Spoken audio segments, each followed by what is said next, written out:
What is going on, everyone? This is Drew Code Sports Talk, and I am your host, Andrew Wright. And over in his living room, literally in his living room, is my co-host, Cody Johnson. Cody. Hey, everybody, what is going on? Yes, we are back, and Drew is correct. I am in my living room, but literally on the floor. Long story. Anyways, we are back, and got a great episode tonight, you guys. The NFL has finally kicked off, as what we'll talk about, and Drew and you and I were texting about it yesterday. So I think it was a pretty good game, good start to the NFL season. Before we get started, though, if you're new to the show, please feel free to subscribe, download, like, share, follow us all on the social medias and on the podcast platforms. We'd appreciate it. And then don't forget to visit our partners. They're listed on the screen and then the description of the episode. So before we get started, Drew, man, how's it going? What's new? It's going well. Just starting to get in the swing of things, or routine, I should say, for school. My daughter, has been, we recently moved, so she's been going to a new school. So we're just trying to get in the routine of things and trying to get used to the school. So that's been what we're mainly prioritizing. It's just basically just getting in a routine, getting ready for everything. So, Sanger West started their football year, and last week I finally got to announce their first home game, which was really fun. I really enjoyed it. Messed up. I wouldn't say a lot, but I messed up a couple of times. There was a name that I know I could pronounce, but just for some reason that day I could not. It was like the spelling of it looked weird, and so it was tripping me up. And I usually I'm pretty good about like telling myself, oh, okay, or like I'll write a little note on there. And just this name, I for some reason just couldn't get it, so I just kept calling him by his first name and then his first initial on his last name. So that was basically it. Yeah, that's all I did. But see, the issue is I don't get to talk to the coaches like I am able to, like with basketball or even baseball. With football, I'm up in the booth. I'm way up on top. They're on the bottom. And, they're trying to get their teams ready. My son is absolutely going ham right now. But anyway, they're trying to get in the routine, trying to get their kids ready. So it's hard to run down there, get the name, because I usually when I get it at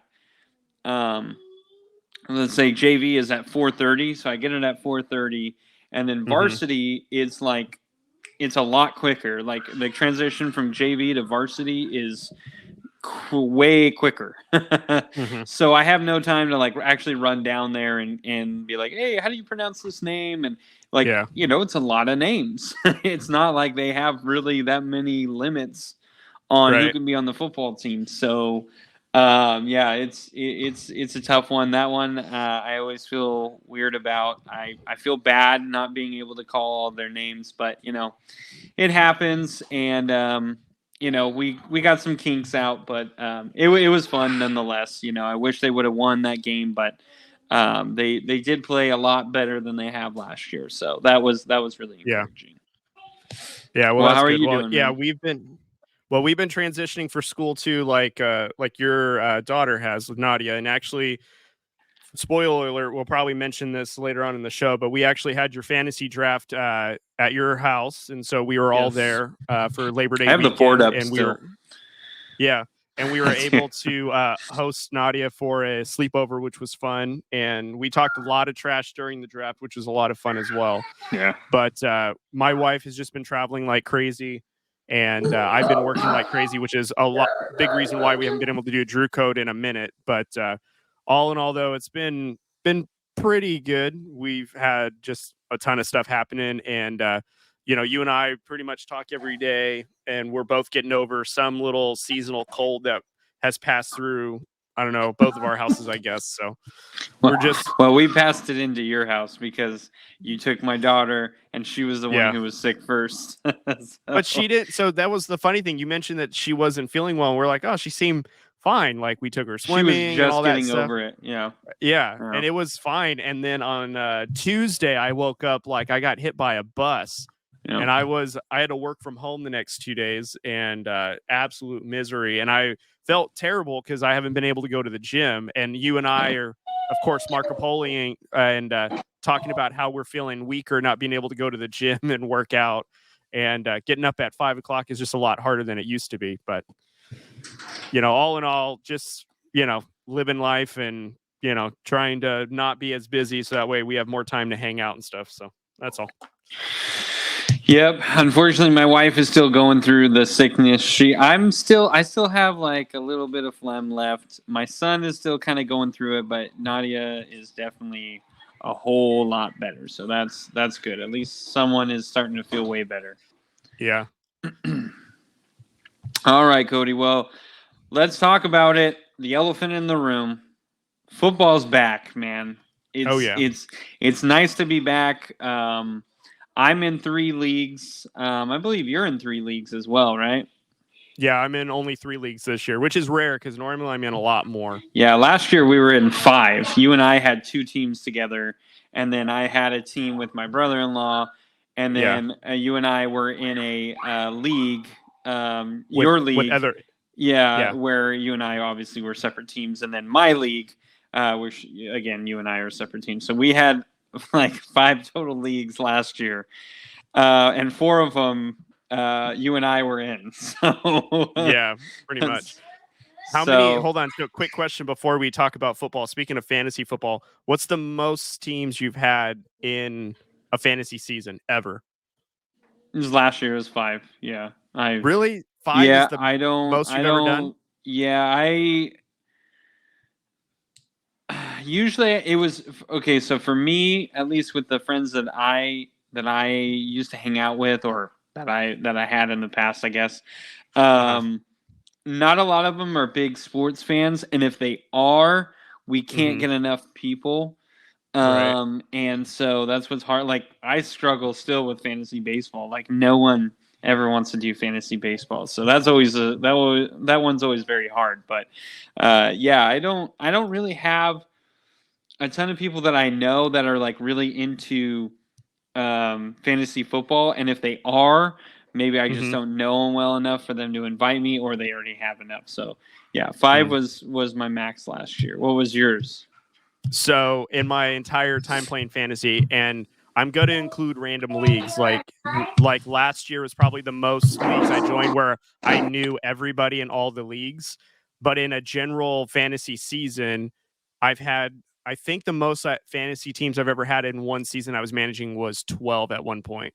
But they were a bunch of random leagues. Good God, man. Well, I had like 2 leagues that I had friends or family in, and then the other 10 were just like random ones where I wanted to get into a draft and manage different teams.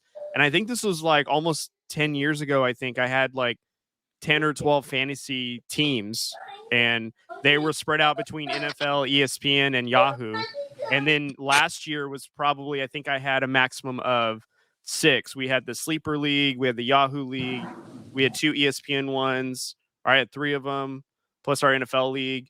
Yeah, so I probably had like 6 last year, which is probably pretty mild compared to what I used to have. I used to have like an average of like 8 teams a year until I like cut it down to only like friends and family leagues, or if I was invited in a league. But yeah, I used to be a lot heavier on fantasy football. That is too much, man. That stresses me out. Like I can't. That's too much chaos for me. I cannot handle that. My anxiety would not. Like my wife was just telling me about how many windows she has open on her iPhone on Safari. And she was like, what would be like an insane number for you? And I was like, I don't know, like 105. And she was like, close. And I was like, are you serious? She's like, yeah, I have like 92. And I was like, I was getting stressed. That stuff, like, I don't know, for some reason, that I can't handle that. So that is too much chaos. I can't handle stuff like that. What's your stand then on red notifications on the phone? It bugs the living daylights out of me. Okay, so I have to get rid of it. Okay, so because you know my wife, this will make sense. So you know how her new position, obviously she's a corporate bigwig now. She has to be extremely organized and have everything time blocked, and it's on the calendar and everything like that. What if I told you that her phone, when she opens it up, looks like utter chaos? the exact opposite yeah. way. It's got red notification numbers here, this number there. None of her text messages have been read. None of her phone calls have been addressed. I've got bajillion voicemails I haven't listened to. That gives me anxiety because I'm not the most organized person, but I will make sure that all those red notification numbers are gone off my phone. But except my wife, she for some reason just doesn't want to deal with them. And when she opens her phone, it looks like a bomb went off and there's just red numbers everywhere now. Yeah, that's how my wife is. And my wife, she was like, so you don't like the red numbers on my emails, huh? I was like, no. She's like, you want to know how many unread? And I was like, I really don't. And she's like, I have 27,000. I was like, oh my God, that is too much. Okay, so Drew, I'm going to give you more anxiety. I have like 35,000 unread. Dude, okay, we're gonna have to stop this podcast because I'm stressed right now. But that's across like 6 different emails though. Man, it bugs me. Like, there's a lot of because I don't delete my text message. I used to when I was younger, and I don't really delete my text message anymore. And like, if I scroll down a lot, I'm like, oh, this is stressing me out. Like, I feel like I have to delete some. That's just who I am as a person. I just can't handle it. The emails don't bother me because they're all junk. It's the like. That's why I just delete them. Sure. It's the text messages that get me. Like when I see like 100 unread text messages, my head wants to explode. Like, what the hell are we doing? So. All right, let's talk about football, Cody. Okay, great. Rabbit hole. All right, so we finally saw a meaningful game, which was the Kansas City Chiefs and the Detroit Lions in KC, and the Lions came out with the dub, 21-20, which was it was an okay game. I wouldn't say it was a great game. Wouldn't say it was that good of a game. I'll start it off by saying this. I think we're in an era now where you're really not going to know what a team is until after week 5, because now all these starters don't play in the preseason, and if they do, it's like a possession. And then if it's a turnover, if it's a punt, if it's a touchdown, field goal, whatever it is, it doesn't matter. After that possession, they're done. And so I feel like we're starting to get into because I felt like Patrick Mahomes had a lot of underthrows. There was a couple where I was like, he had to underthrow it. Like it was, and they were like, oh man, we don't see this a lot with Patrick Mahomes. But there was like a couple of them where I was like, okay, but he kind of had to, otherwise it would have been an interception. Like there's 2 defenders on top, like he had to underthrow it. There's no point in trying to throw it up against 2 defenders. You're going to lose that. So that's kind of what I ended up taking away from it. But I just felt like a lot of these games we're really going to see some sloppy play, whether it be from the quarterback, offensive lines, misassignments on defense. And we're really not going to know what a team truly is until they've kind of gotten that out of their system. And I think it takes about a month. Now, am I complaining about the preseason? No, I'm super glad that there's only 3 games in the preseason. Well, I guess sometimes technically there's 4 weeks in the preseason still because of the Hall of Fame game, but everyone else plays 3 preseason games, and I think that's fine. I mean, it's good for the backups and whatnot, but I really am just now finally understanding like preseason was kind of important for players, but I'm not mad that even with that extra game, I think that actually does help kind of get you used to it. So that's kind of what I took away from the game. Not much else. I don't have feelings on the Chiefs. It was nice to see the Chiefs lose. That is for sure, though. I have Patrick Mahomes in a league, and I had Travis Kelce in another league. And, of course, Kelce didn't play. So we'll see how that goes. And, of course, I have George Kittle as my backup in that league, and he may not play. So I was like, that's great. That would be fantastic. Both of my tight ends not playing. I was hoping for another Patrick Mahomes touchdown for fantasy wise, but I was hoping for a Chiefs loss, and that was good. So Yeah. Well, in my opinion, the game, I thought it was pretty good considering it was the first game of the season. I didn't think it was terrible. I thought the Lions came out and played really impressive. These aren't the same Lions from last year, which looked a little bit undisciplined. They actually were really good. Their defense actually got to Mahomes a lot, and had it not been for their right tackle, basically, coming false start almost every single play when they were, rushing at Patrick Mahomes, they probably would have had like up to 6 to 7 sacks on Patrick Mahomes. But I think for the most part, I think it was a decent game. It had a little bit of everything. You had some offense, you had some defense. You had Patrick Mahomes looking like, obviously the all-pro that he is, but realizing how much that offense relies on Travis Kelce, which is surprising considering, Andy Reid is such an offensive guru. You would think with their young receivers, they would have found a way to adapt the game plan. But, maybe the Lions defense is a lot better than what we gave them credit for at preseason. But I agree. Like, I think for the Chiefs right now, they're probably going to be trying to figure out who they are for the next 3 to 4 weeks. Yeah. And also they're defending Super Bowl champions. They are going to have to find a way to get excited for games that really don't matter until the playoffs, in my opinion. So, like kind of very similar to the Golden State Warriors in the NBA, where Draymond Green says, sometimes it's really hard to get up and excited for like the Detroit Pistons, because it really doesn't matter. They're not that great of a team, but, trying to get yourself, activated and ready to go is the tough part. And I think the Chiefs here, this is week 1. And, they have probably the entire season and playoffs to figure it out.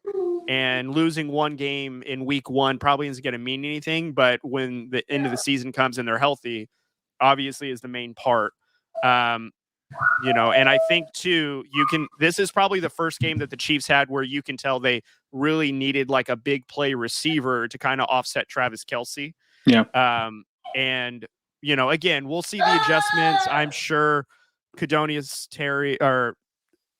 Toney, is going to bounce back from it. Sky Moore is probably going to be involved. Maybe the run game is going to be changed a little bit, but we'll see. I don't think it was a bad first game of football, but it is nice to see the Chiefs 0-1. And my only apprehension of making fun of the Chiefs and all that stuff is, let's not give these guys motivation to think that the world is against them for a playoff run. Let's taper expectations, say, look, they're the Chiefs. They're going to probably be okay, and move on from there, because what's going to end up happening is like, oh yeah, Chiefs aren't really it, blah, blah, blah, blah, blah, blah.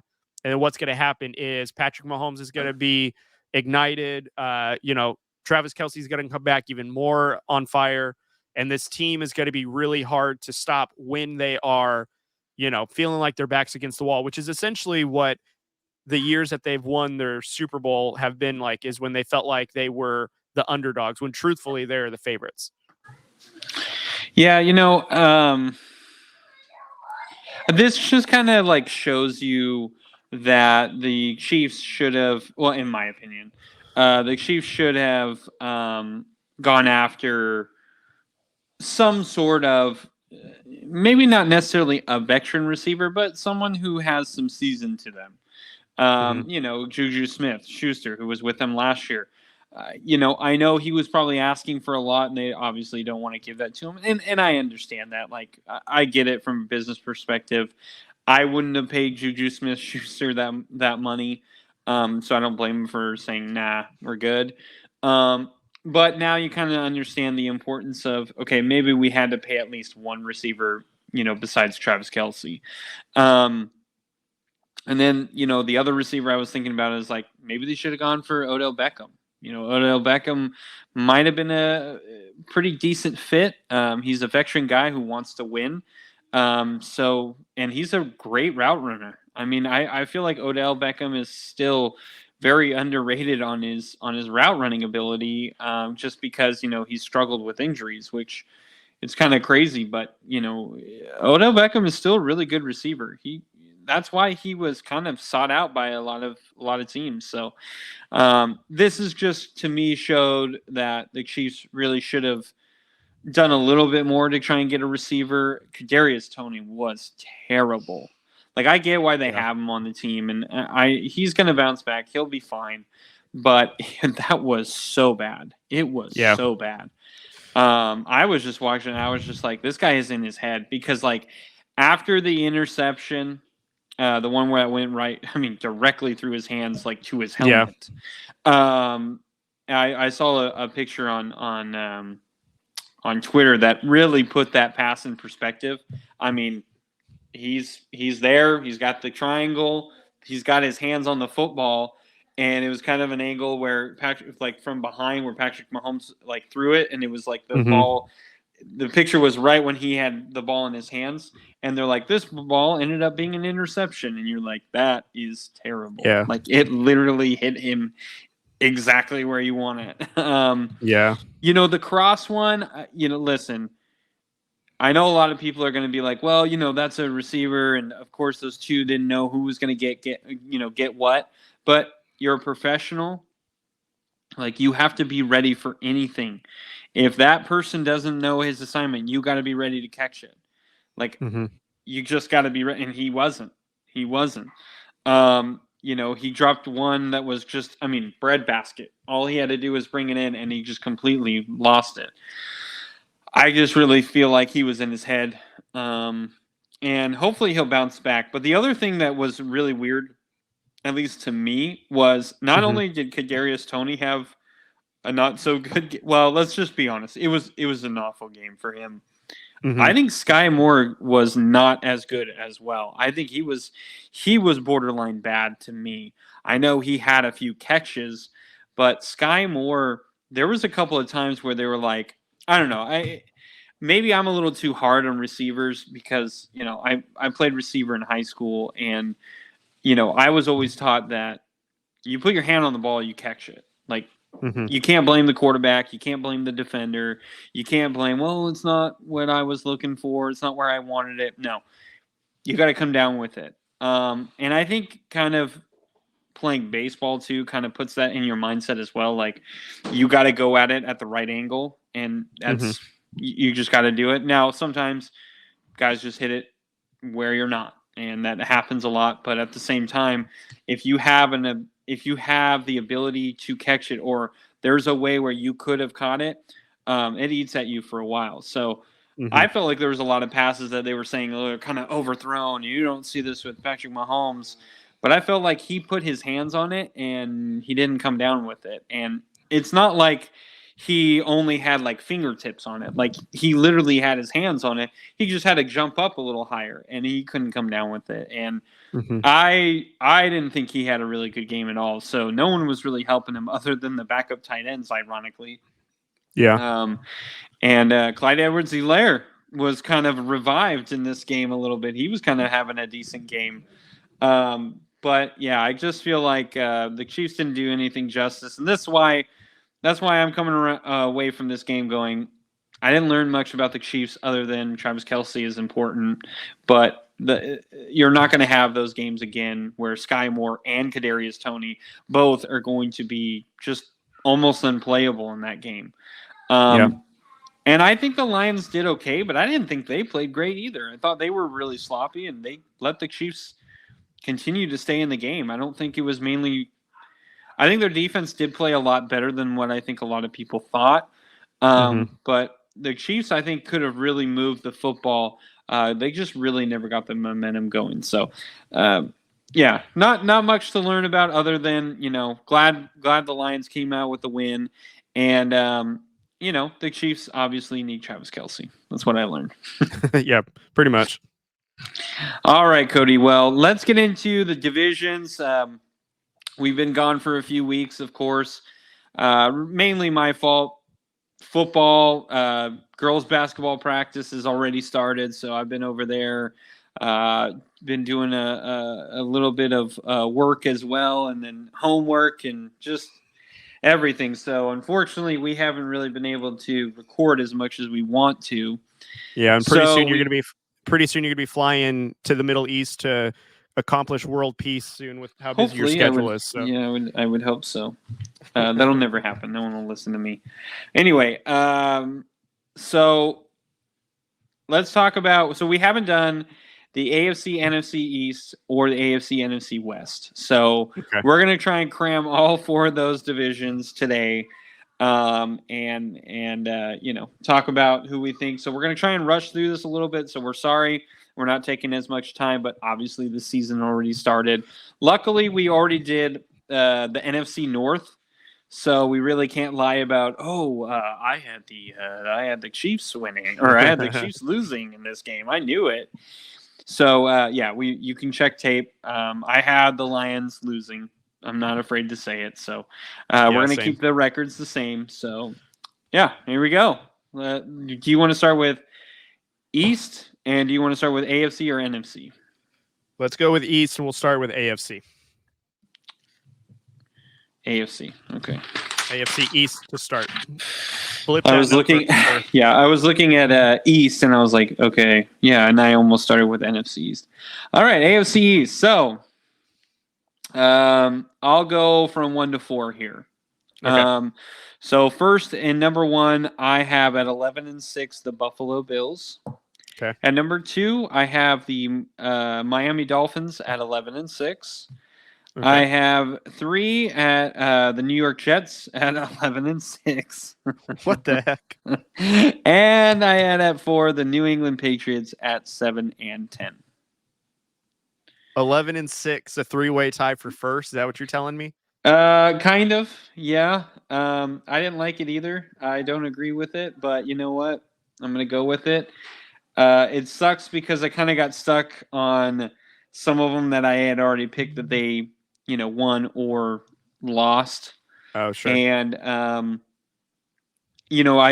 will say this. I feel a lot differently about the Jets now than I did when earlier. I was first doing the divisions. So, I think the Jets one is far from it. I do look at the Dolphins schedule, and I feel like it is a very winnable schedule. Mm-hmm. And so that's kind of why I think the Bills have somewhat of a rough schedule as well. And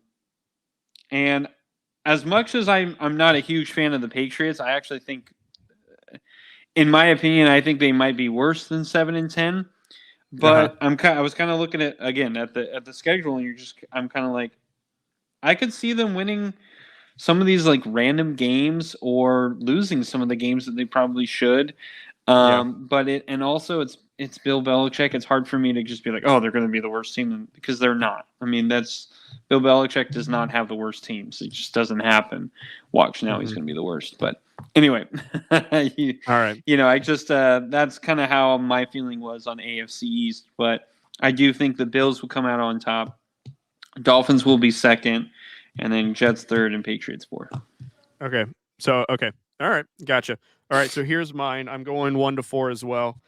Buffalo Bills, I have finishing at 13-4. I think that they're going to have a pretty good offensive season. And I think they can get through the schedule. I have the New York Jets at number 2.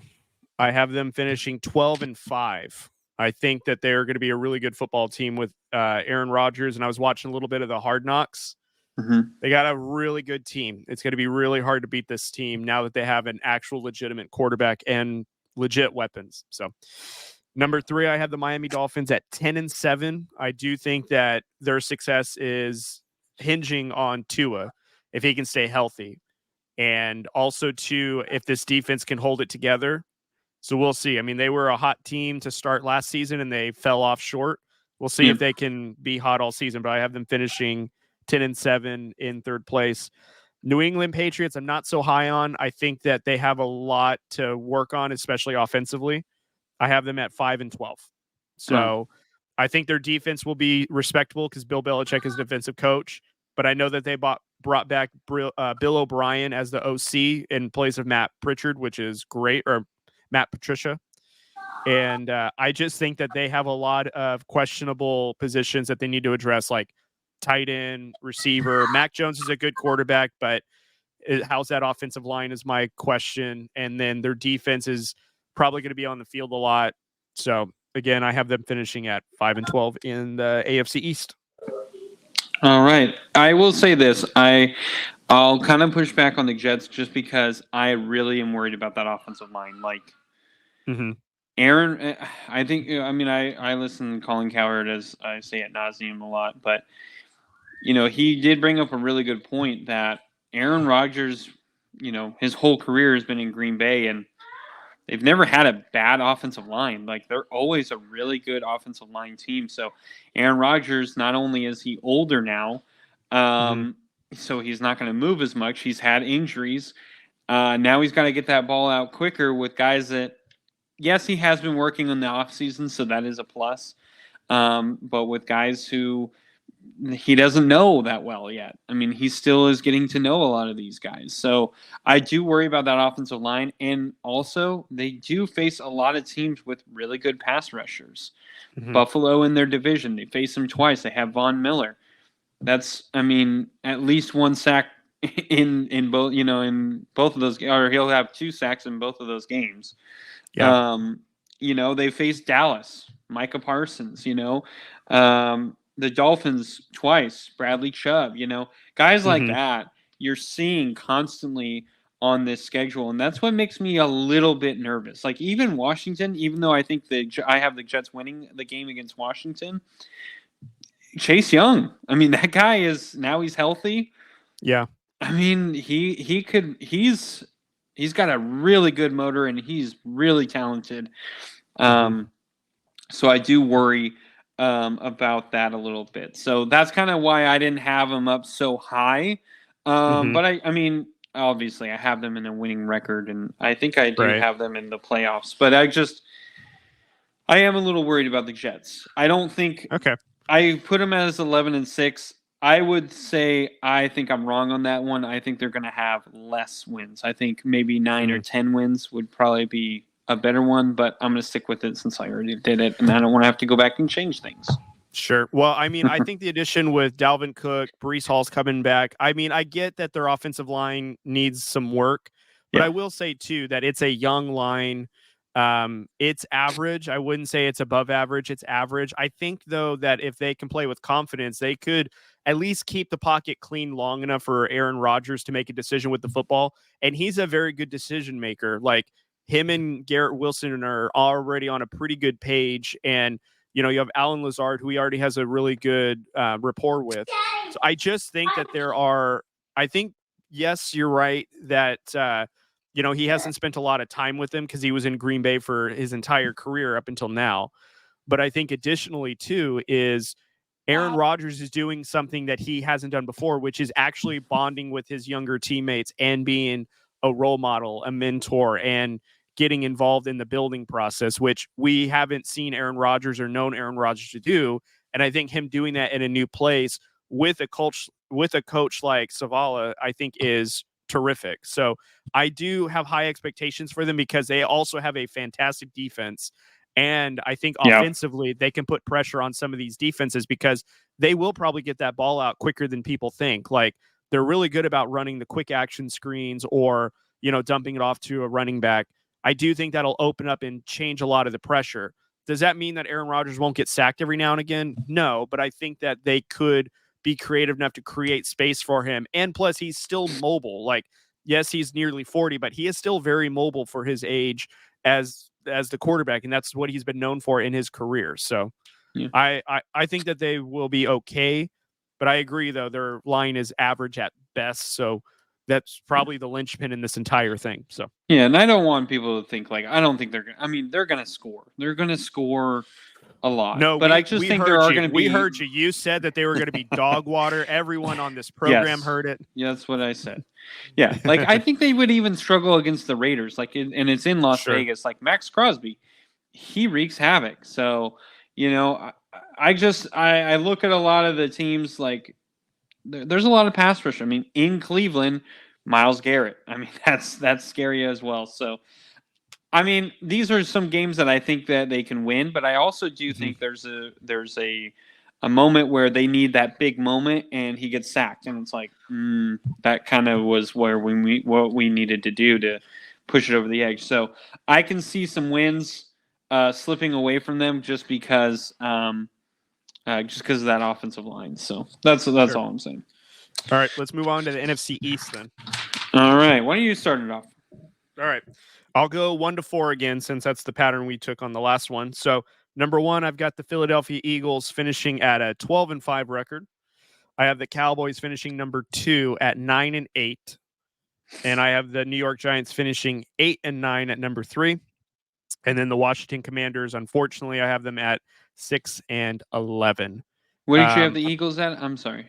12-5. 12-5. Okay. Yeah. I'm not very high on the Cowboys. I know that everyone has them as a Super Bowl team or a top 5 or top 10 team, which I don't understand, because I will agree that they have probably the best defense they've had in a long time. But I am not sold on Dak Prescott getting them over the hump. Like, they're going to be decent offensively. I think better on the run game aspect of it, but there's a lot of question marks on that offense and Dak Prescott's reliability in terms of like turning the ball over.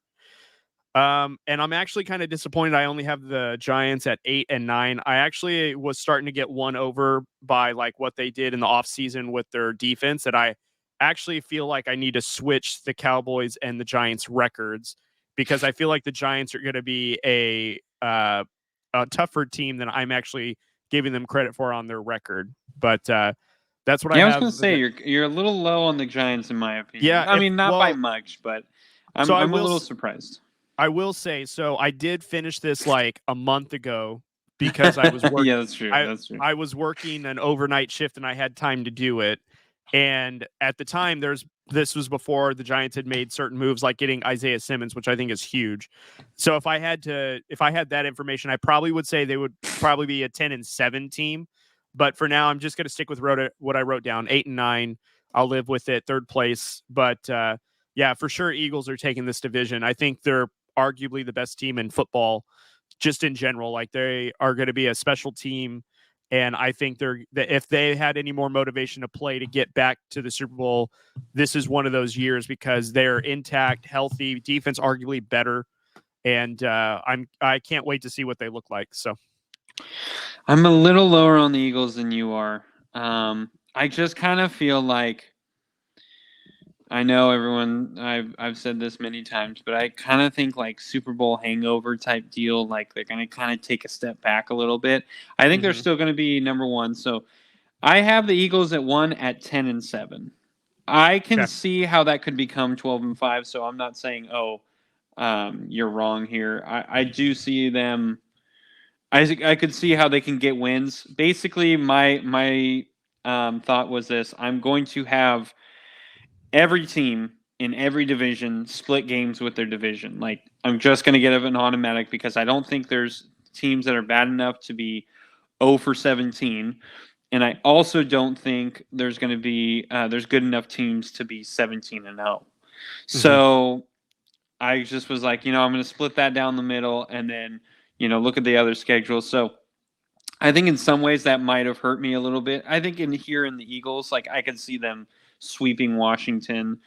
I had them lose to the Jets. I could see them beating the Jets. So just kind of what I'll say. So I have the Eagles at 10-7. Take that with a grain of salt.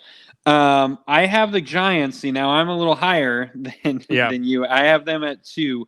I actually have them at 10-7 as well, and I'll get to that in a little bit. I have the Cowboys, like you, at 9-8 at 3, and then I have the Commanders 4th at 6-11. So you and I had Cowboys and Commanders at the same record. The Giants, I think they get a lot of favors with their home schedule, and that's why I really like them.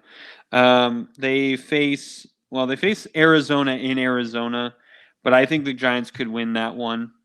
I mean, it's the Cardinals. Why would they not win in the Arizona? Well, because you never know when Kyler Murray could come back. I don't know. I just feel like I feel like Daniel Jones has these games where he's not very good, and I could see that being away from home. That could be a game where you could actually end up losing. I actually almost gave Arizona this win, but I was like, no, I think I don't think Brian Daboll would take that a loss. I think he would be like, nope, we're not doing that. Arizona doesn't even want to win this game. They would find a way to give the Giants this game. They're tanking for Caleb or Sanders. So there's no way that the Cardinals are going to win that game. Yeah. Well, it's week 2. It's week 2. So I could see a scenario where the Cardinals are like, hey, we'll give them a couple of wins and make them feel good. No, but they see Seattle at home, so I think they could easily win that game. They see the Jets, where the Giants are home. I think the Giants win that game. Mm-hmm.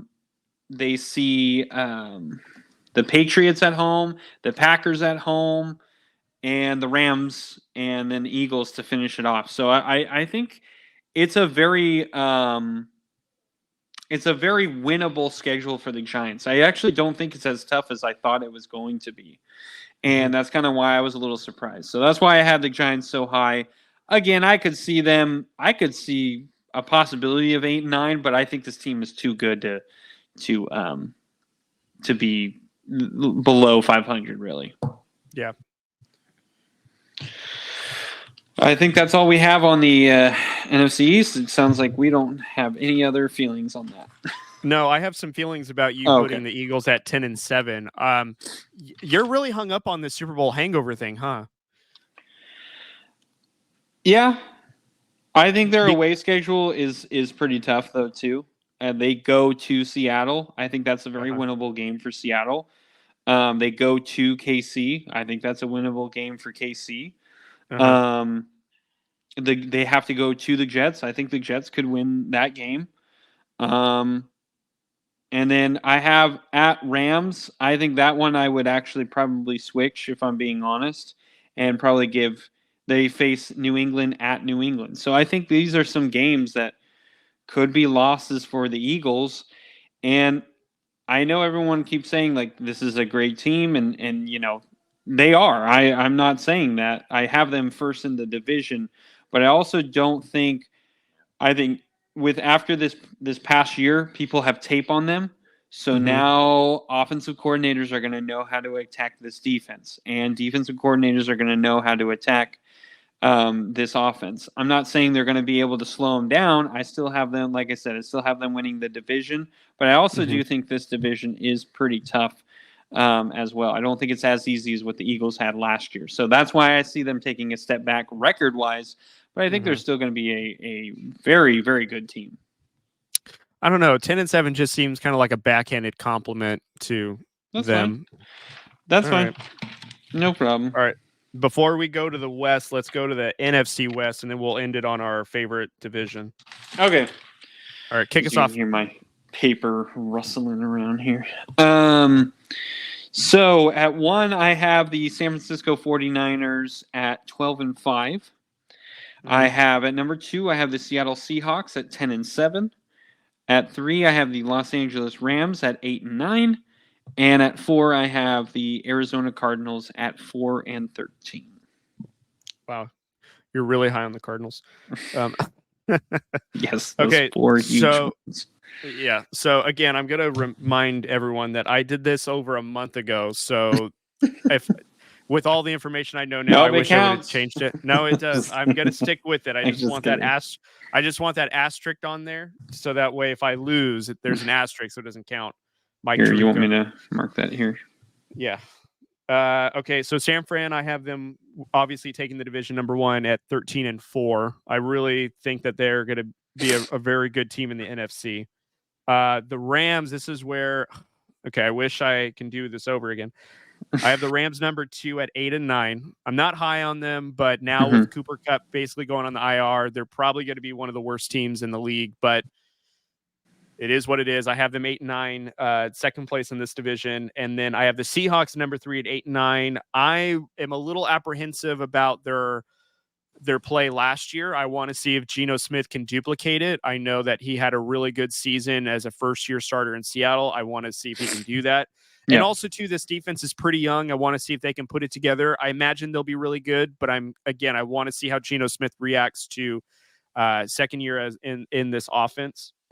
So I have them tying the Rams at 8 and 9, but I have the Seahawks finishing in third place. And in Arizona Cardinals, I have them finishing at 3 and 14. And I struggle to find 3 wins. I would not be surprised if they only win 1 or 2 games this entire season. It is clear that they are going for the number 1 pick and that they are going to be probably the worst team on the field. So they're not getting Caleb Williams. They're getting the number 1 pick, at least. That's all I know. Yes, they are getting the number 1 pick, but we're going to see another Eli Manning, John Elway type scenario where they are not going to play for that team. Yeah, because Caleb Williams' dad has already said it, and it looks like Caleb Williams is down for that. And hey, more power to you, man. Good for you, because Caleb Williams had a quote where he was like, "Yeah, all my life I've been able to pick where I wanted to go, and now all of a sudden I become a professional where I can get paid and have all types of this money and buy my own house and buy my own car and blah blah blah. Yet I can't pick where I want to play." So I was like, "Good for you, man. You should say that, because I would not want to go to Arizona, that trash of an organization." Yeah. That is the most Gen Z answer I've ever heard in my entire life. Anyways, but I'm not very high on the Cardinals. I don't care who they get the number 1 pick. That's their pick, though. And it is clear as day that they're trying to be the worst product on the football field, and serves them right, because wasn't it in the offseason they were like, they got a F grade for like facility amongst like their own players. So their own players don't even like playing in Arizona. So Yeah. Arizona's bad, man. They're bad. Listen, I kind of think they're actually in a decent situation. I know this sounds crazy, but I think they're in an okay situation, because if they get the number 1 pick, but they end up not, like, let's say Caleb Williams is like, "No, I'm not playing for you guys." I actually don't think that's a big of a loss, even though I've been a lot, I guess, lower on Kyler Murray lately, specifically with everything that he's been doing and kind of everything's coming out. I do, however, feel like Kyler Murray is still a really good quarterback in the NFL. Yeah. He had a really good season. It was the playoff that was really bad. It looked really bad.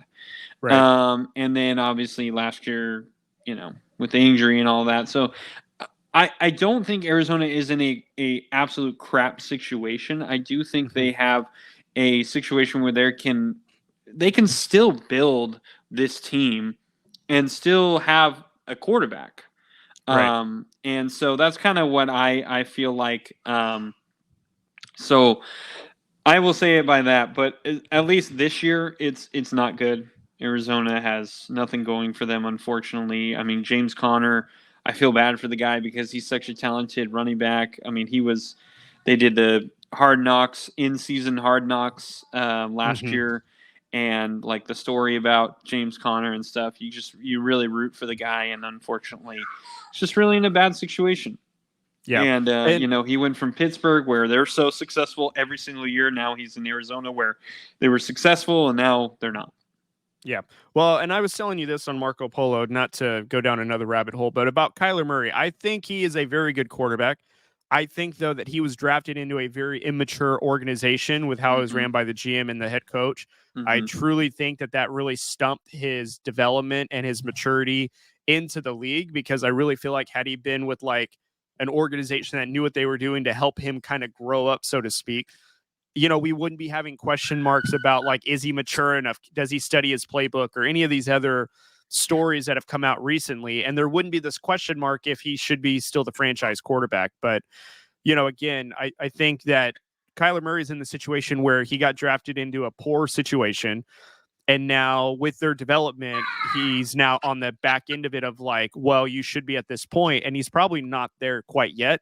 And not only that, but he's rehabbing an injury. And there's now a question is if he's going to have a job when the next season rolls around. So it's just an unfortunate situation. But I mean, the Arizona Cardinals are the gift that keeps on giving, I guess, when it comes to like drafting really bad. So you know what? I'm gonna switch it a little bit. I'm gonna stay in the NFC West, but I'm actually gonna switch the teams because I feel like we're beating a dead horse now. But I actually had the Rams and Seahawks switched. I had the Rams at 10-7, and I was like, no, they have a terrible offensive line. Their defense is way worse.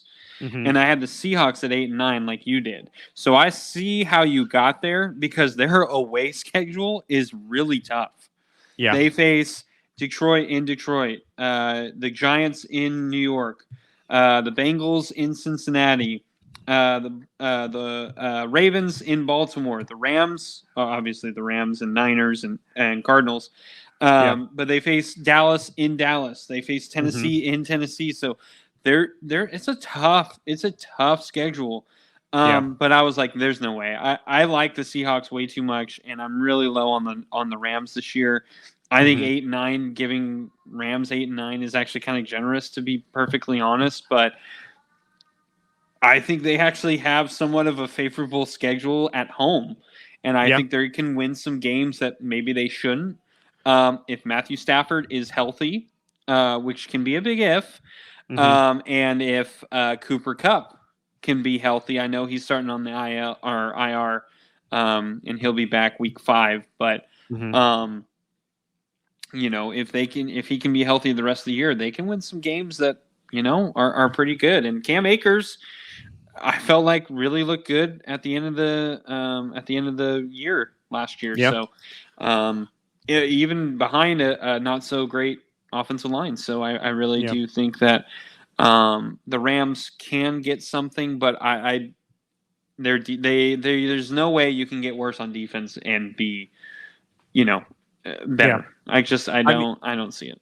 I mean, the only player that's a value on that defense is Aaron Donald, and they don't have their Jalen Rams anymore. They don't have any of their former linebackers that were getting that pressure. They don't have Von Miller any longer. So, I agree. Their defense is going to take a huge step back. I actually think they somewhat addressed the offensive line. They got younger, so I think that it's only going to improve throughout the season as they grow some more confidence and they play together. I think that they're going to be a better unit than people give them credit for. I think the Rams have at the time, I thought they had a chance just having Matthew Stafford back. I think him and Cooper Kupp on the same field at least makes them very competitive. And a Sean McVay offense, he will make literally something out of nothing. But it's really tough to start Cooper Kupp on the IR. And you got, Matthew Stafford coming back from an injury himself. You got to see how healthy he is. I would not be surprised, though, it's towards the latter part of the season if the Rams just start putting out their rookie quarterback who they drafted is it Bennett from Georgia? Is that, if I'm not mistaken? I believe so. Yeah. Yeah. So I wouldn't be surprised if they get them out there, because if I'm not mistaken, the Rams went really young in the last 2 drafts to where they're arguably the youngest team in football. So, I wouldn't be surprised if Matthew Stafford gets injured and he sits or whatnot, or they shut everyone down towards like the last few weeks of the season to see what their young guys are. Cause it could get out of hand for the Rams really easily. I think some of the teams that they're going to be going up against could give them a lot more trouble. Cause when the Rams won the Super Bowl, the NFC wasn't nearly as strong. And now the NFC has kind of caught up to them. And, the Rams have had to let go of a lot of their pieces that they couldn't afford any longer. And you kind of see what the team they have now. And they're really just, all they have is like Cooper Kupp and Aaron Donald, somewhat of a healthy Matthew Stafford. And that's pretty much it. They have no more OBJ. They have no more Brandon Cooks or whatever else, Yeah. So we'll see. I agree with you. I think the Rams are I think honestly we're being generous with the Rams, but again, like I said, I kind of see some sneaky wins if everyone stays healthy for the year. Minus obviously Cooper Kupp, who's starting the year injured, but only 4 weeks is not the end of the world, especially with a 17-game season now. Yeah. All right, Cody, let's go into the AFC West, the final AFC West. So who do you have?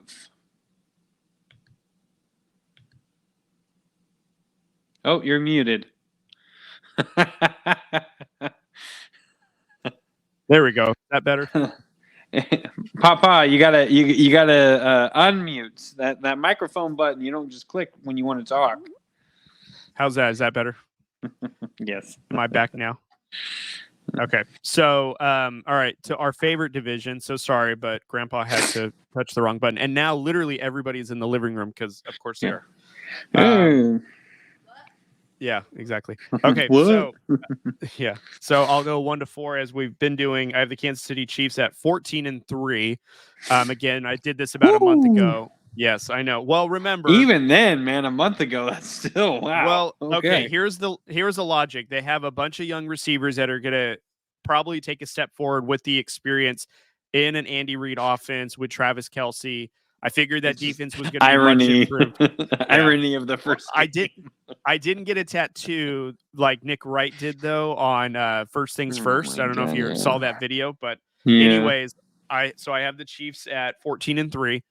I have the Chargers at 10-7 at number 2. Which by You the said way, 10 I and think 7? 10-7, excuse me. Okay. 10-7. I do think though that the Chargers head coach is on the hot seat this year. I think that's a topic for another day. But Broncos I have at number 3 at 7-10. And unfortunately, again, I did this about a month ago. This is, I think, even before training camp and spring training, before preseason. So I would probably adjust this if I could for both Broncos and the Raiders. I'd probably put the Broncos up to 8-9, but I'm going to keep them at 7-10. And the Raiders, I probably would have at like an 8-9 or 9-8 record, but I'm going to stick with them being 4th place at 7-10. I think the Raiders have. I think we're encouraged by their improvement on defense, according to Twitter. At least by all accounts, the secondary looks a lot better. We'll see how that pressure defense is. And we have a Chandler Jones situation, which, we'll probably talk about. He's gone. Yeah, so he's probably off the team, God knows for what reason. So now we have just Max Crosby. So we'll see how this defense is going to answer the bell, so to speak. And this offense, we're going to see how they do with Jimmy G, calling the plays and throwing it to Devontae Adams.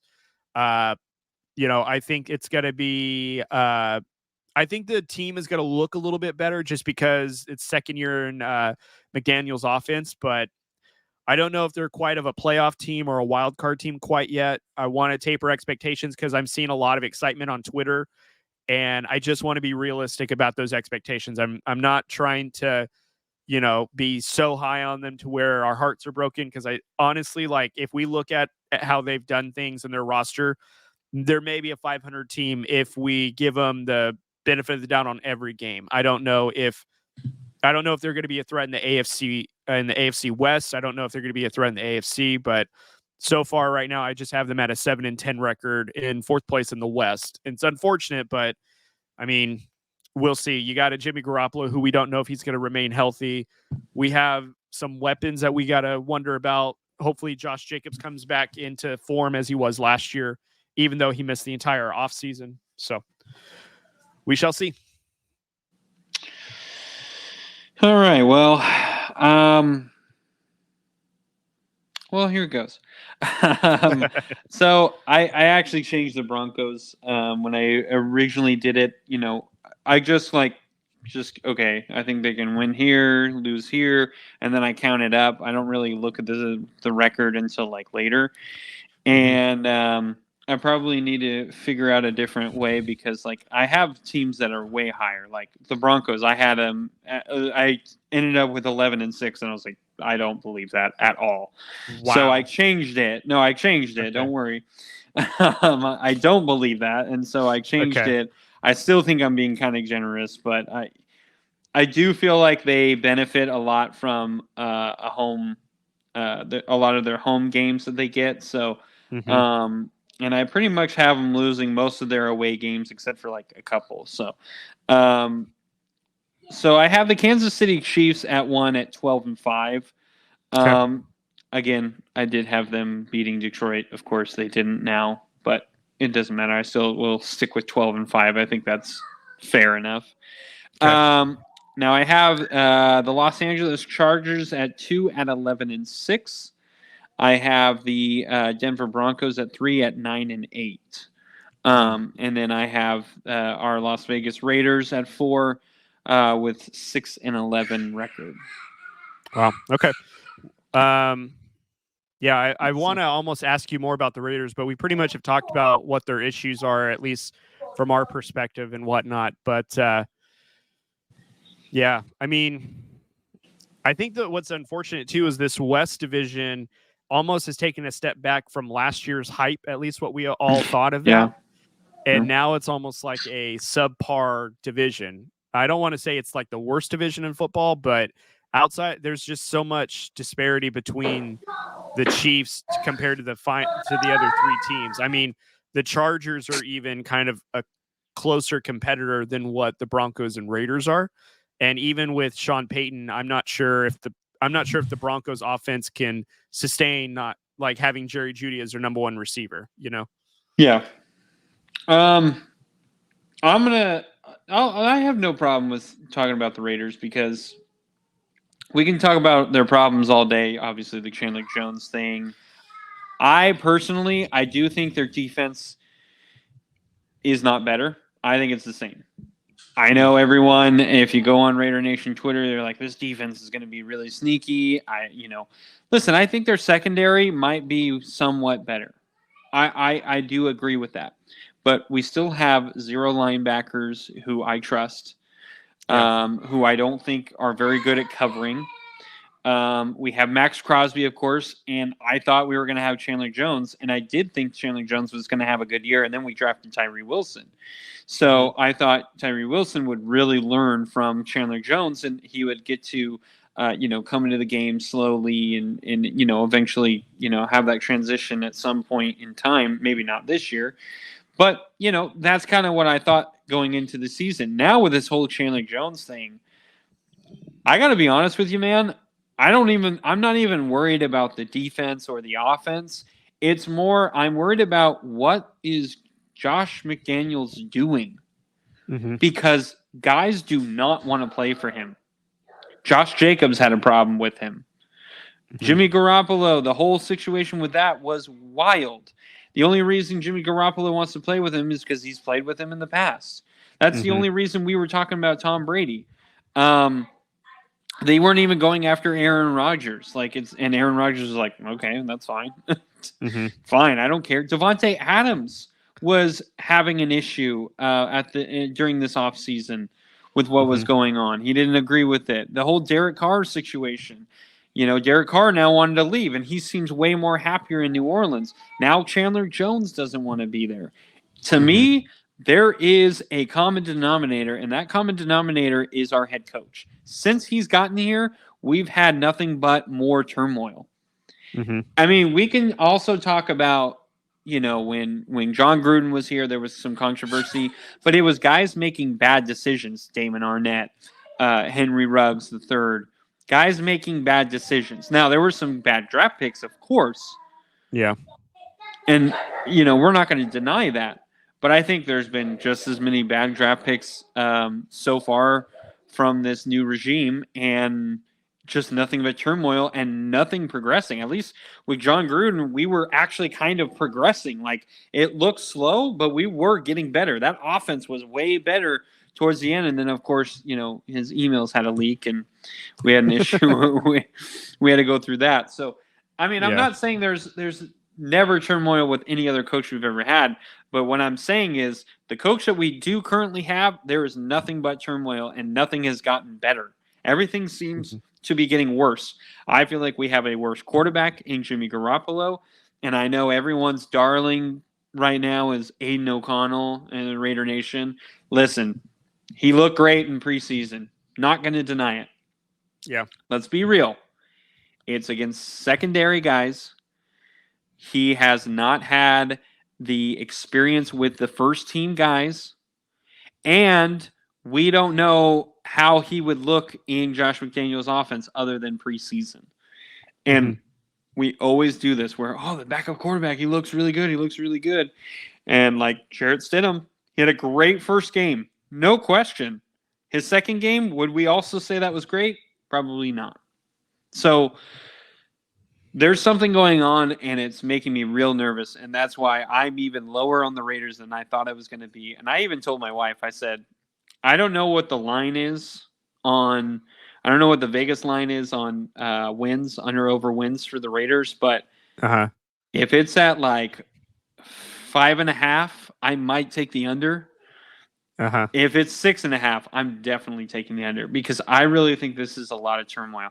I know we have Devontae Adams. I know we have Josh Jacobs. That offensive line is no better. I feel like it's actually worse. We went to a worse quarterback in talent wise. Now, offensively, like knowing the offense, I think Jimmy Garoppolo has a better chance than Derek Carr did. But like as just a talent, I think Derek Carr is obviously the better choice. And then our defense, we're in absolute turmoil. We thought we had all this situated. The guys were getting better. Chandler Jones was really working hard in the offseason, and now it doesn't look like he's going to play at all for the Raiders again. And I'm not sure about this secondary. I mean, they had a nice year last year, but I got to see it, and we'll see. But if I'm slow to if the Raiders end up 8-9, 9-8, I will have no problem saying I was wrong. But I really don't think I'm wrong. I think the Raiders have a lot of issues that I don't think they can overcome, to be perfectly honest. Yeah, I think what's unfortunate is they have such a huge distraction just before the start of the season. And it's really hard to get optimistic about that when seems like it's the same crap from last year that we didn't like that's pouring out into the start of this year, and we haven't even played meaningful football yet. Yeah. And I like Aiden O'Connell. I think he's a good kid. Some of the things I heard, though, is the reason why he looked so good in preseason is because when Jimmy was not able to practice because he was rehabbing his injured foot, he was taking all the first team reps and getting all that connection. So, yeah, he looked really good in preseason because some of the guys that he was playing with, he had a rapport with. But you're right. He was playing against defenses that didn't really have any game plans. They had a bunch of guys that were trying to make the team. And I'm sure he's going to be an efficient backup. But is he the future? I don't know. But, I mean, I'm a little higher maybe on the defensive side just because I feel like some of the secondary guys are a little bit better than what we had last year. But I think, too, just this whole situation of the Chandler Jones distraction, now what's our pass pressure going to look like? Because we were optimistic about Max Crosby and Chandler Jones looking a little bit healthier and coming back. Now he's probably not even going to be on the team any longer. Where are we going to get that pressure additionally? There's just a ton of question marks. I think that they are going to have a positive season, but compared to where we started at and now where we've essentially landed, I can't say for certain if it's better or worse. It's just another iffy kind of a season. I don't know. So. Yeah, I'm honestly really worried about the linebacking core. I'm not feeling it, to be perfectly honest. I know there's going to be Raider Nation who's going to be, behind these. And then listen, I'm rooting for them. It's not that I'm rooting for them. I'm just saying what I see, I don't have high hopes for it. And what I think the Raiders really need to do, and probably won't, is I feel like they need to trade Chandler Jones to the Chiefs and probably have to add a pick in there and get Chris Jones. I think that would do wonders because not only would you have Max Crosby, you have Chris Jones, who's an interior guy. So that also, not only do you have a good pass rush, but now you have guys who can stop the run. And your linebackers don't have to be world, all-pro linebackers. They can be just dudes on there who are working hard. And I think that takes a lot of pressure, not only off of your linebackers, but it definitely takes pressure off of your secondary, and takes pressure off of worrying about the run or the pass, where now you have a good combination. I feel like the Raiders should have done this like as soon as Chris Jones was having an issue with the Kansas City Chiefs. I feel like they should have been throwing someone out there, and now you have a disgruntled employee in Chandler Jones. I feel like now send him. Get him to a team. He'll be happy. He'll be in a team where he could potentially succeed. And also, you get Chris Jones, who is right now unhappy with the organization, and you could potentially you can give him the opportunity to take it out on his old team twice. So I think it's a win-win for both teams. I don't think the Chiefs will do it, to be perfectly honest. I think they want to keep, obviously, Chris Jones. And And I don't think the Raiders are really going to pursue it, to be perfectly honest. Well, first off, the Chiefs aren't they've going to answer the phone. They're not even going to pick up that Yeah, call. that's true. There's no way the Chiefs are doing business with the Raiders. There's absolutely no way. Unless the Raiders, for some reason, flip to an NFC team. And even still, I don't think they're going to do that.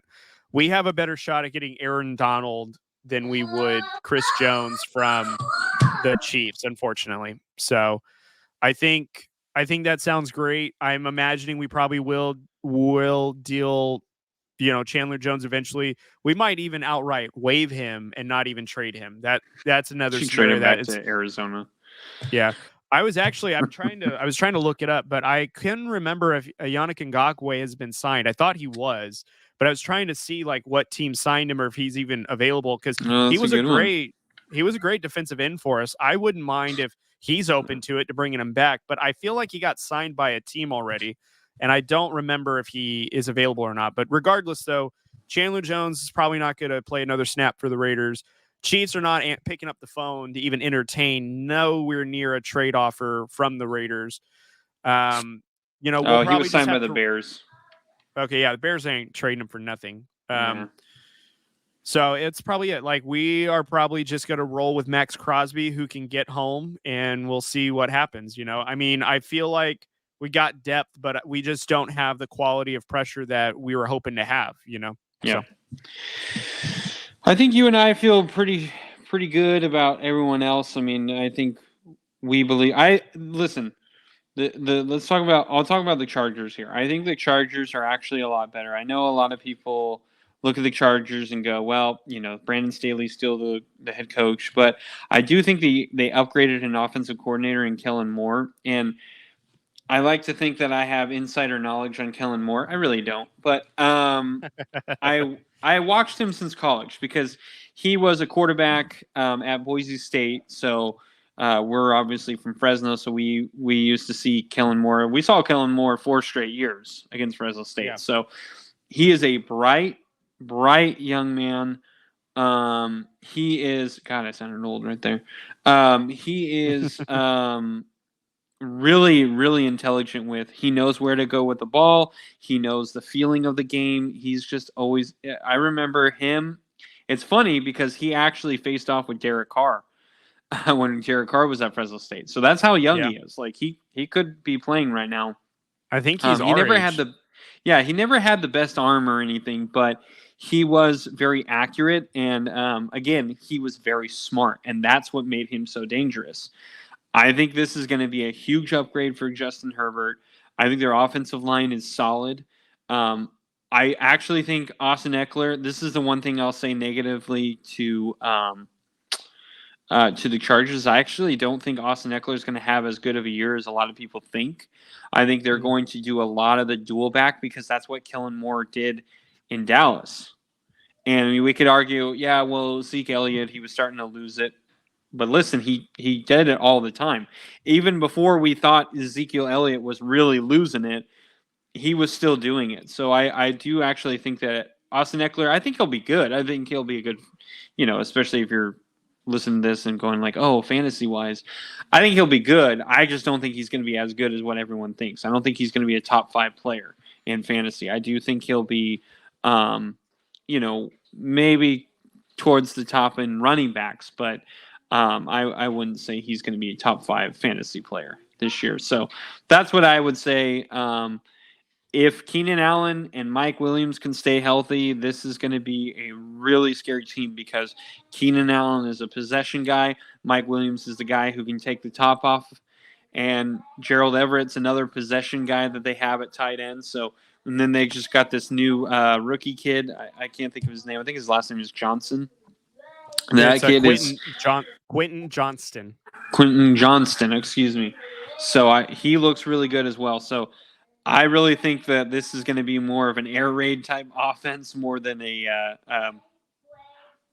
we're just going to rely on Austin Eckler. I think they're going to put a lot more on Justin Herbert's shoulders, and I don't blame him for it. So, I mean, I agree with they've upgraded their OC spot. I would say, too, though, I am a little apprehensive with their head coach. I'm curious to see if their defense improves just because they were really banged up in the defensive area, which is why they had a poor run stop defense. So I'm curious to see if they're going to change that, especially with Khalil Mack and Joey Bosa basically rushing on the edges. We'll see how that looks. But I actually am going to push back a little bit on the Austin Eckler point, because you're mentioning that Kellen Moore likes to run a dual back, which you're right.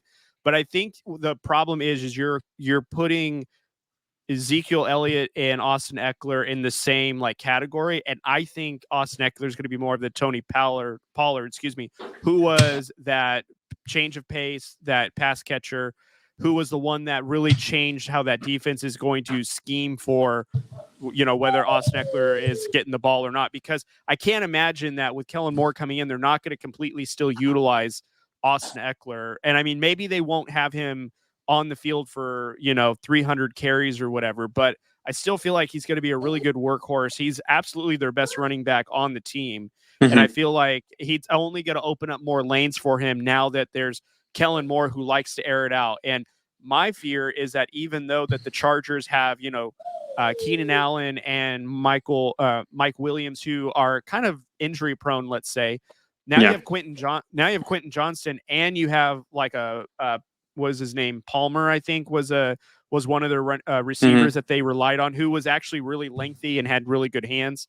Now you actually have depth at that receiver position where you don't have to now worry about Austin Eckler's workload. And because Justin Herbert has such an electric arm, you don't have to take the top off the defense. If you had Keenan Allen sit in zones because he's such a great route runner, he's going to get the ball there. And then that's just going to open up play action. That's going to open up everything else. So this offense could look really good, but I guess what I'm concerned with is their discipline, their head coach. That defense is what I'm curious if it improved that much, because I think the offense looked like it was underachieving, but I really feel like last year the Chargers defense is what lost them a lot of games. You have Khalil Mack and Joey Bosa on both sides, and you guys are not getting sacks. It was a little bit worrisome.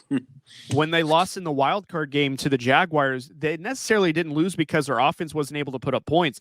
Their defense couldn't stop the offensive output. And I don't know if you could have the team do anything different in terms of offensively, because they played a perfect half. They protected the lead. The defense gave it back to them. And then because that offense wasn't able to get back into rhythm because they were playing more conservative, that's when the Jaguars were really, for lack of a better term, cooking on them. And I do think, though, that the Chargers, if they can just tighten up that defense, they could very easily be someone that could challenge the Chiefs, especially if the Chiefs can't, get it together offensively with Travis Kelce being injured or whatnot. Maybe the Chargers are a team in the West that could steal it from them, because they have the offense to output, but do they have the defense to keep up? So, yeah, it'll be interesting. I'm gonna bet that they're gonna get it together. I don't think Brandon Staley is a good head coach. I think that ship has sailed, like we all know.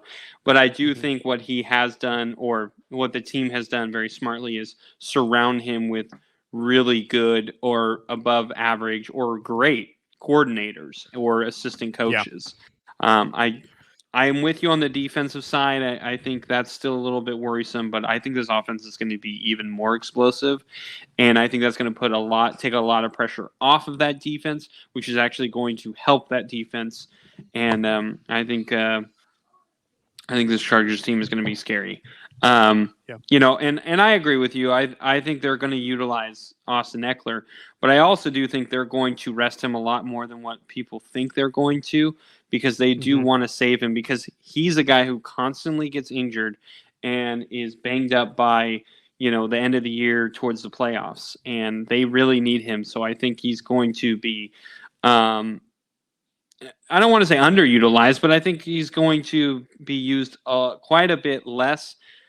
I mean, I don't know how much that's going to be. I mean, maybe it's under 20 carries every game.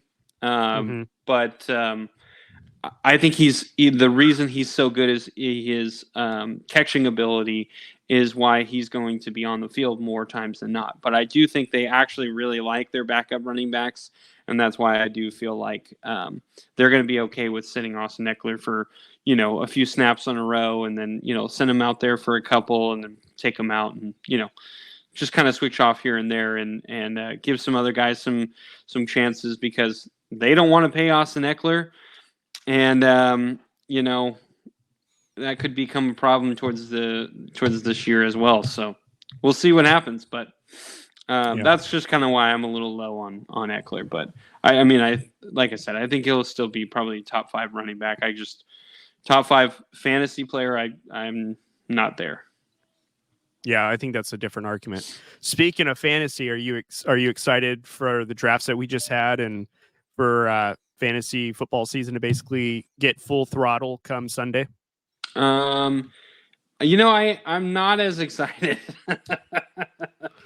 In my league, I feel like I drafted really well because I really like draft. Okay, so this was fun. My wife sent me a TikTok about a month ago when we were starting to think about fantasy football and everything. And what it was is this guy timed his toddler, his 2-year-old, a 40 time. And what he had everyone do was guess what his 40 time would be. Right. And then whoever gets the closest gets to pick, whether they're higher or lower, it doesn't matter. It was just whoever gets the closer, they get to pick where. Well, really, it was whoever was closest gets to pick first. So I switched it up a little bit, and I wanted to do that for my son. And so I said, okay, we're gonna time his 40 time. Me and my wife, who are in the league, we get a automatic, just random number. So we did I think we went from 10 to 30. And then whatever it landed on is the number that we got. So my wife got 29 seconds. I got 24 seconds. So on the video, this 2-year-old got 25 seconds, and he fell in the middle of it. So, which I was really glad that a lot of people kind of fell for that, because what a lot of people I think didn't really put into perspective is my son is 3. And he likes to run quite a bit. He actually doesn't fall that much other than when he's just not paying attention. And so I think that's what a lot of people were kind of banking on, was that he was going to like lose interest suddenly and like get distracted and, completely, fall on his bum. So anyway, and so whoever gets the closest to the time then gets to pick where they want to draft. So it's not like, if you don't want the first pick, you don't have to get the first pick. So I sent it out. I sent the TikTok as an example so that we can kind of get a visual. So everyone watched it and everyone was like, this is a great idea. I was really excited about it. My son could not care less. Just did not really. I mean, he was just like, okay. I was like, you ready to run? And he was like, yeah, sure, Dad. I'll run if you want me to. So it was. So everyone basically bet the over. There was nothing under on it. No. And so Cody disrespected my son by giving him over 30 seconds. Yeah, to be exact, it was like 30 point something. It was some arbitrary point something number. It was actually 32 point something. Yeah. Yeah. It was a really high. Sure. I have no problem saying 32 seconds, and I'll plead my case right now to you, sir. For those that know Drew and Cam, it's not that Cam wasn't going to, wander off or anything. I didn't think he was going to want to run in general. I was like, oh, Cam's not doing this. Dad's like, you want to run, Cam? Yeah, I'll run. And then when he goes to it, no, Dad, I don't want to run, which, by the way, he has done that to you where he's like, Dad, I want to do this. Okay, son, you want to do this?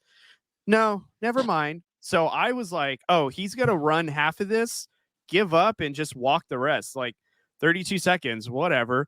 And I want to also put in the group chat, Neo, your brother-in-law, friend of the show, he was like, what are we eating? What's the fit going to look like? What shoes are we wearing? And all this really odd information that we're going to obviously take into account for what are the stats? Run. How tall is he? How much does he weigh? Yeah, exactly. Prospect out of Fresno State, all that good stuff.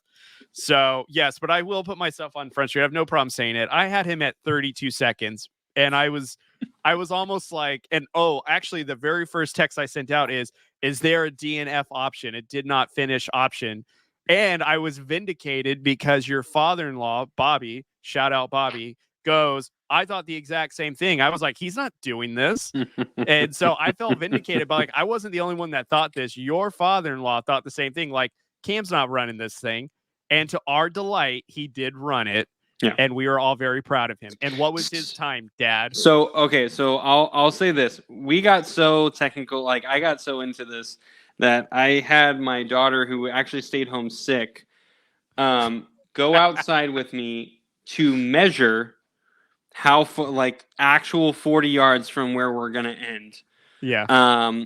And so we did. We measured it. We went outside in the middle of the street, measured it. Went 15 feet, which obviously 5 yards. So we were going 5 yards every time, going back, and got to a point. And we actually lucked out because on the street where exactly 40 yards was, there was a marking by like PG&E. And I was like, this is fantastic. This couldn't have worked out any better. So we knew exactly where we needed to start him out. And so I did a trial run. Well, I didn't tell anyone, I recorded it, but I didn't tell anyone. I didn't want to be like, oh, we just ran a trial run just to be a tease.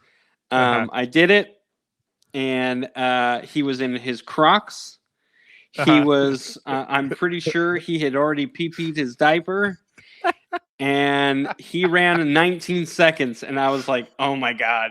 This is going to be fantastic because no one had under, I believe it was 20.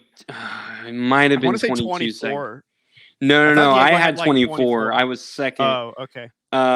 Diego, I think, had 22. Yeah, I don't think it was 20 exactly. But anyway, and I was like, this is fantastic. This is going to be, everyone's going to be so mad. So I didn't say anything, but I told you, I said, Marco Polo'd you, and I feel like I did a really good job because I was like, we did a trial run. Not going to tell you how it went. I just wanted to see if he could do it, what it would be like, kind of get a gauge of, who would probably be around there. And I was like, I'm not going to say whether he did really good or really bad. Just going to say that he did it. And that was it. That's all I said. Yeah. And so you're like, I don't think he's going to do it. I don't think he's going to do it. No, I will die on that hill. I did not think he was going to finish it. So finally, we were going to do it Friday evening. I had the Singer West game. So I wasn't able to do it Friday evening. So I ended up having to do it Saturday morning, the day of the draft. And I was a little nervous because we had to do it early in the morning because we had things we had to go do. So I was a little bit like, ooh, I don't know. And I was like, are you ready to run? Let me get a picture. And he was like, I don't want to take a picture. And I was like, oh, man, this may not go well. Exactly. Yep. So we put him on the line, and I was like, you ready to go? And he was like, yeah, I'm ready to run. And I was like, oh, he's going to run. I was like, this is it. He's going to do it. I tell you what, I was so nervous. And I was like, this is stupid. This is all for freaking spot in the draft. But I was so nervous for my son. And he couldn't have cared less. So I got him in his Nike outfit. He's got a Nike shirt, Nike shorts, Nike socks, Nike shoes, real Nike, good we shoes. Need sponsorship, man. Yeah, because these Nikes cut 3 seconds off his time. He ran it in 16 seconds. I was so proud. And I had told everyone, too, if he didn't run, like if he really refused it, it was going to be Nadia who was going to run it, my daughter. And we would all have to just like obviously change our times and whatnot. But it was really funny. He did it and he loved it. He loved every second of it, man. He was so excited. Ran it in 16 seconds. So my brother-in-law Diego, he was the closest. So he got to choose where he wanted to pick. He wanted right in the middle, so he picked 5. Pick number 5. Yep. And so I wanted pick 1. Because I was second, so I wanted to pick 1 because I have a really, well, I shouldn't say a really good strategy, but I know my strategy when I pick 1, and it's snake draft, so I know that I'm only going to have a double pick and then not have a pick for a long time, and I'm okay with that because I feel like I do better when I do that than versus the middle. So, So yeah, I was really happy with that. But yeah, that was a really fun draft. And then of course when we were drafting, everyone's talking smack the whole time. I That was had the my best part of buddy. the whole time. Yeah, I had my buddy Brad on FaceTime, and he's watching the Giants game while he's trying to hear everyone's pick, and he's all of a sudden we just hear these outbursts from Brad like, "What the heck are you doing?" Just stuff like that. So, really, really funny. It was a really good time. I wish everyone would have stayed a little bit longer. I thought everyone was going to stay, but once everyone drafted, everyone like basically left. But it was still fun. We had a good time. So. Yeah. Well, the picture of Cam before he ran was very misleading because you're right. He was like, "No, I don't want to take a picture." But that picture you sent to us had, "I'm not doing this at all." And I was like, "Oh, kid's not running. Ain't no way." And then he ran, and I showed my wife. I think we were grocery shopping or whatever, and we were hysterically laughing in the store while he was doing his little run and he made it to the end, which I was very happy for. And I was laughing because I knew, like, I said 32 seconds and the kid cut it in half. He said, no, Yeah. 16 seconds. And I was just dying laughing. But yeah, at the draft, though, we were there. Well, we were hoping to get there like at 3. I think we showed up just before 4 and I think it was like 3:30 around. But yeah, but it was fun though, just to draft. And I think we had to delay it, I think, for a little bit because of Neo. I think he was late. He was waiting for Maya, and so we put it off for like 30 minutes. But yeah, I had a great time drafting and talking smack, and I'm determined to try to win in your league because I do really well in my league and my other cousin's league, which are like the paid ones or whatever. Your league, for some reason, I think I draft well, and then I'm like the bottom 3 teams in the league. Like, I think there's only been 2 years I made it to the playoffs, and I've been in your league for 5-6 years now. Yeah. And I don't know why that is, that I can't put it together on your ESPN league. So I am determined to change that, but we'll see, because I made a bold choice in drafting Jonathan Taylor, knowing his situation, but I put him on the IR and I grabbed another running back, and I'm playing the long game. And I'm hoping that works out. So we'll see. You're hoping he's going to be traded, is what you're really trying to say. Yeah, or Kissin makes up with the Colts, because that would be a better situation for him. But we'll see. All in all, though, that Cam run, though, was just, I cannot wait for next year to do that. Yeah. So see, I was talking to my wife, and I was like, I might have to do something different. I don't know, because like he's going to be older, so he's going to be 4 at the time. So, I think he would do it, but I was like, I kind of want to incorporate, because Nadia really wanted to do it, and we did record her doing it as well. And I was like, I kind of want to incorporate both the kids next time, but I just it's hard because there's such an age gap, so it's kind of hard to find something that they both can do. I mean, maybe it's going to be like a board game where they both play, and wherever they end up, that's something like that. I don't know, but yeah, it's fun, and I'm glad that my wife sent me that, because that was a really great idea, and it was perfect for Cam. It was perfect. So. Yeah. No, that was fun, and I'm glad he proved me wrong. So I'll take that. Yeah. I'll take that L anytime. That was fun. All right. Well, we have exhausted it. We are done. We have talked your ears off, but listen, we were having fun. So, yeah. Thank you guys so much for listening to us today. We do appreciate all the love and support that we have gotten over the years doing this. So thank you guys. Sorry, it's been a couple of weeks. Again, my fault, but please follow us on all the social media sites. We're on Twitter, or I guess X, Instagram, whatever, and Facebook. Also, go follow us on YouTube and subscribe to our YouTube channel. And speak of the devil, here, buddy. You want to come here? Here's the start of the show.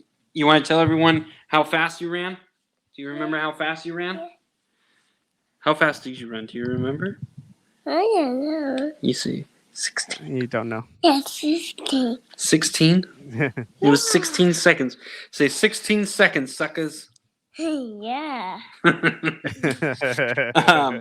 So also follow us on YouTube, like I said, and like and comment on all of our videos. Also, subscribe to all of the podcast sites, which is going to be Spotify, iHeart, and Apple Podcasts. So subscribe. Also, rate and review will definitely help. Anything and everything does help. So even if it's a 1-star, please let us know what you didn't like, so that way we can fix it. If it's a 5-star, let us know what you did like, so that way we can continue to do that. Shout out to our affiliate partners with SeatGeek, FNX Fit, and Fanatics. Thank you to those guys who continue to work with us, and we do appreciate all that. And I think that's it, man. Any final thoughts, Cody? I'm being attacked by my dogs right now. I don't have any final thoughts. Yeah. But appreciate everyone for listening. Visit DrewCodeSportsTalk.com for all the content that Drew mentioned, and subscribe, follow, download, all that good stuff. And again, thanks for listening. And Drew, it's going to be a fun year, man. It's going to be a fun season. Yep. So I think there's going to be a lot of fantasy football talk during this football season from us, because we're in 2 leagues together. Yeah, now? 2 leagues. Yeah, so we'll be talking a lot. There was no podcast league this year, but maybe we'll get the gang back together that was kind of weird. next year. Well, and then I saw that bragging rights, they're reactivated it, and I was like, oh, that's random. I was like, oh shoot, are we still on? And then I went to go, and it was like, this doesn't exist. And I was like, they literally activated it to delete it. Yes. So I was like, oh, okay, that makes sense. Yeah. Well, the Sleeper League was created by Ethan, which, for those that don't know, friend of the pod, he got married last month. So he probably wasn't even going to do it. And so we may have to just do it on our own next year. But with how busy we are, the fact that there was no additional drafts is kind of nice. Yeah. Another funny story is ironically was in your league, the NFL league. I literally drafted my whole team while I was watching the movie Blue Beetle in theaters. So yes, I was that guy, but luckily at the theater that I was at, they have a little table that swivels back and forth, and I was able to put my phone under there, lower the brightness all the way down, and just keep it under there and just try and look as much as I can and draft. So I don't think I drafted greatly in that league, but I do feel like, hey, I was in a movie, I drafted, and honestly, my wife was like, so did you end up drafting, or did you have Cody draft for you? And I was like, no, I drafted. You didn't see me? She was like, no, I didn't even know your phone was out. And I was like, all right. Well, and to be fair, too, the draft went by really quick. I think it was only 32 minutes or something like that. It was done. I didn't even finish the movie. It was like the draft started halfway through the movie, and by the time we were done, the movie was still going. So yeah, see, there you go. Perfect draft. So it went by quick. All right, so signing off now. Let's go home, Drew. All right, yeah, sorry. All right, bye everybody. See you next week. Yeah.